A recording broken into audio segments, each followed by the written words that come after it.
In this tutorial, we will talk about several topics in evolution.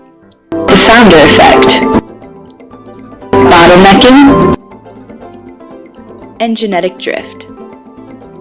Our story begins with a small island and a small group of 7 people, 43% of which have an unattractive condition that causes them to be bald. Here is a section of the mainland population. The percentage of bald people is much lower, only about 10%. The small population of humans arrive on the secluded island far away from any mainland.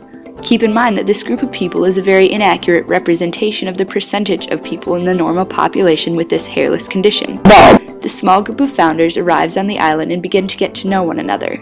The small amount of humans procreates and procreates and procreates until their population grows to a number supported by the conditions on the island.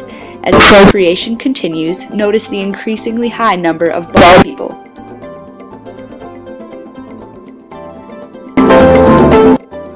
After another survey of the population, we can see that there is a much higher percentage of bald people on the island. This is a result of the founder effect.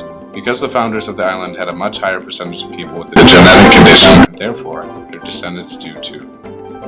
Suddenly, a natural disaster comes and wipes out all of the population, except for a few survivors.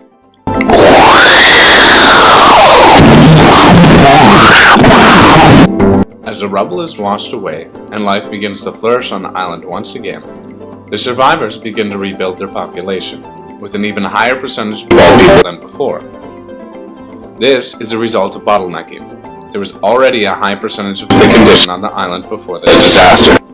When nearly all the population is wiped out, the survivors' genetics are passed on to their descendants, who represent an even higher percentage of the bald people than before the disaster.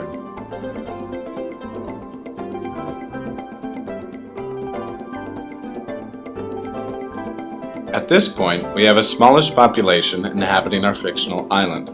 Due to the absence of natural disasters, the population exists freely. However, the factor of randomness has yet to be examined. As chance will have it, gradually more and more people with hair survive, and subsequently reproduce on the island. Especially due to the small population, the allele frequencies gradually change over time, resulting in a drift of phenotypes from bald to hairy.